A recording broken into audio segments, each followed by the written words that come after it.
শুভ সকাল বন্ধুরা। তো তোমরা আগের ভিডিওতে দেখলে তো যে সন্ধ্যেকালে ঘুরে ফিরে আমরা চলে এসেছি, এসে চাটা খেয়ে একটু ফ্রেশ হয়েছি। মানে চাটা একটু খেয়ে নিলাম আর কি। নিয়ে দেখো এই যে বাঘের জঙ্গলের পাশ দিয়ে যাচ্ছে, আমরা যেখান থেকে যাচ্ছি এই চারিপাশটা দেখো, ওই যে দূরের জঙ্গলগুলো দেখছো ওটা হচ্ছে বাঘের জঙ্গল। ওর সাইড দিয়ে কিন্তু তারের বেড়া দেওয়া আছে যাতে বাঘ মানে চলে আসতে না পারে আর কি। তো আমরা খুব অধীর আগ্রহে দেখছি যে বাঘ দেখা যায় কিনা। পুরো জঙ্গলের সাইডেই কিন্তু বড় মানে লোহার বেড়া করে দেওয়া আছে, বাঘ যাতে না বেরোতে পারে। তো দেখো বড় নদী, তার দুই সাইড দিয়ে জঙ্গল, যাকে বলা হয় বাঘের জঙ্গল আর কি। এই দেখো আমার মেয়ে আর বর বসে আছে, সবাই বসে বসে গল্প করছে আর উপভোগ করছে। যদিও আজকে দিনটা না প্রচণ্ড গরম ছিল, প্রচণ্ড গরম। প্রথম দিনটাই একটু বেশি মানে হাওয়া বাতাস ছিল।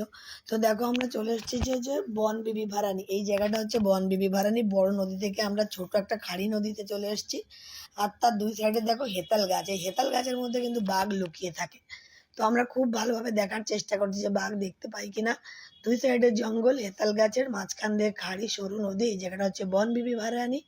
তো আমরা যাচ্ছি হচ্ছে আমাদের পরের স্পট সুজর্ণখালি, যেখানে রয়েছে বনবিবির মন্দির। তো চলো এই এই খাড়ি নদী থেকে গিয়ে আমরা পড়বো একটা বড় নদীতে। তো আমরা খুব ভালো করে তাকিয়ে তাকিয়ে দেখছি যে বাঘ কোথাও দেখা যায়। তো দেখো আমরা সেখান থেকে চলে এসেছি হচ্ছে সুজর্ণখালিতে। তো দেখতে দেখতে 1-1.5 ঘন্টা চলে গেছে, তারপরে আমরা সুজর্ণখালিতে এসে পৌঁছলাম। পৌঁছে দেখো নেমে গেছি।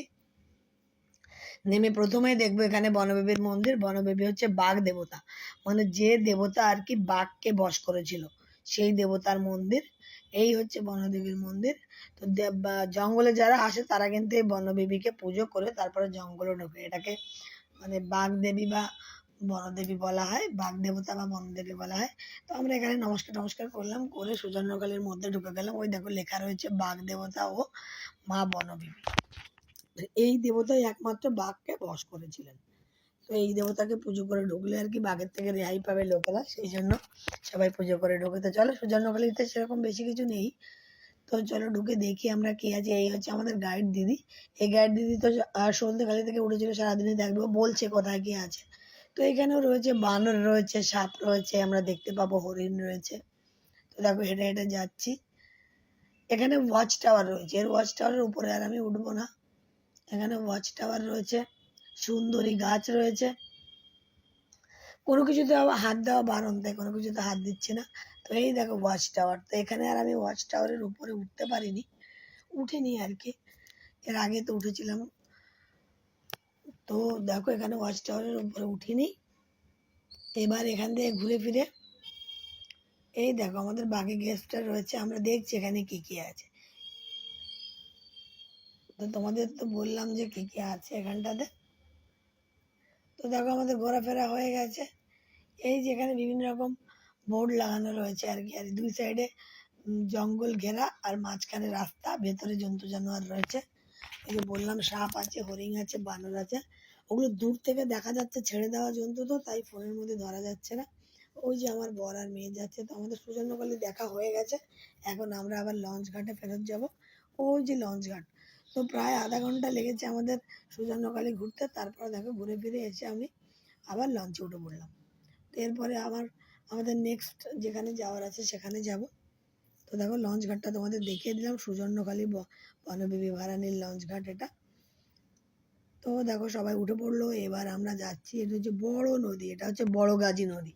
এই নদীটাকে বলা হয় বড় গাজী নদী। এই নদী গিয়ে মিশেছে হচ্ছে গিয়ে মোহনাতে।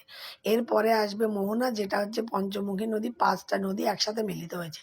তো বড় গাজী নদী দিয়ে আমরা যাচ্ছি। এখানে কিন্তু জলের ভীষণ ঢেউ রয়েছে আর কি। বোটটা একটু দুলে দুলে যাচ্ছে, আমার বেশ একটু ভয়ই লাগছিল।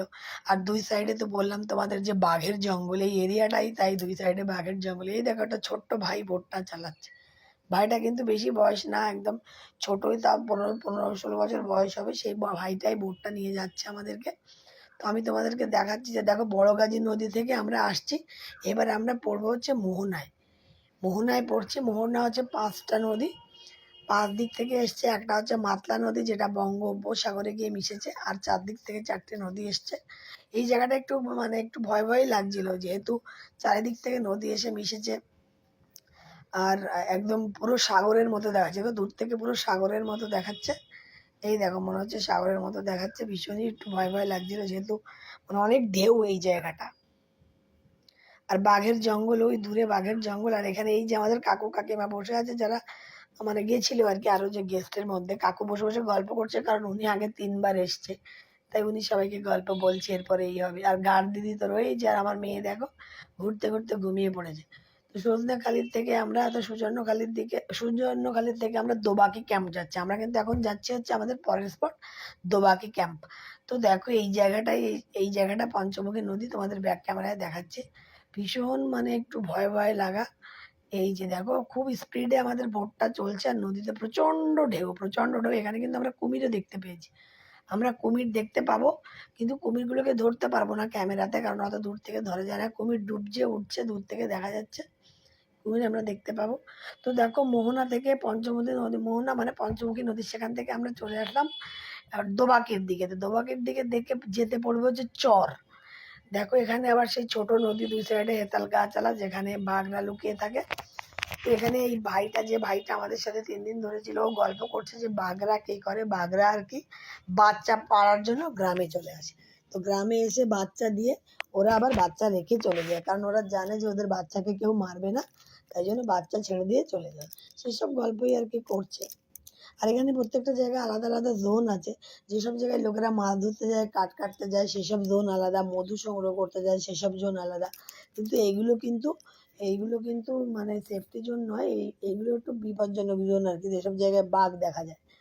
সেই জন্যই এই জঙ্গলগুলোর চারিপাশটা লোহার বেড়া দিয়ে ঘেরা, তো যাতে বাঘ বেরিয়ে আসতে না পারে, সেই জন্যই। তো দেখতে দেখতে চলো 2 ঘন্টা চলে গেছে, আমরা চলে এসেছি হচ্ছে গিয়ে দোবাকি ক্যাম্প। অলরেডি আমরা দোবাকি ক্যাম্প চলে এসেছি, এখন ওই 1টা 1:30 মতো বাজে।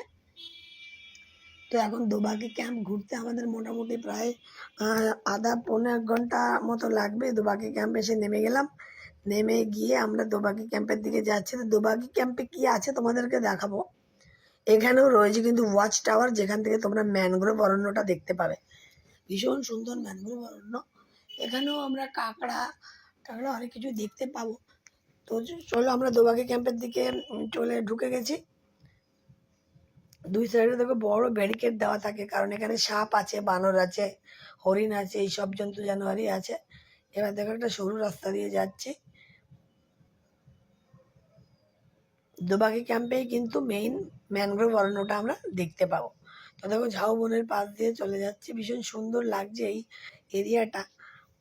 আর 2 সাইডে ছোট ছোট জন্তু জানোয়ার আছে, সেটা দূর থেকে দেখা যাচ্ছে, কাছ থেকে কিছু দেখা যাচ্ছে না ফোনের।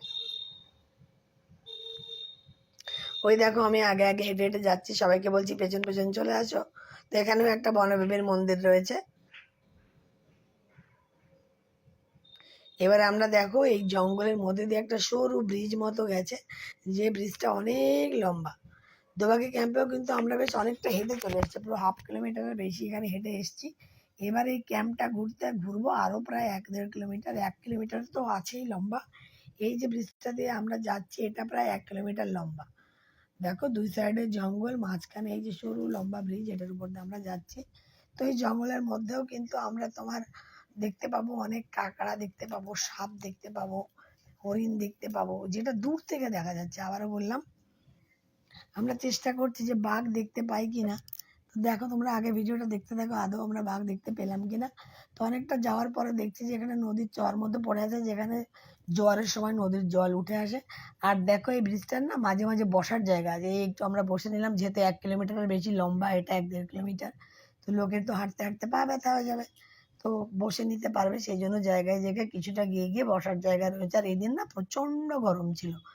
তো আমি এই দেখো ছাতা নিয়ে নিয়েছি, আমার ছেলের মাথায় ছাতা, ছাতা মাথায় দিয়ে এখন হাঁটতে থাকবো, কারণ এতটা মানে অনেকটা রাস্তা হেঁটে হেঁটে যেতে হবে।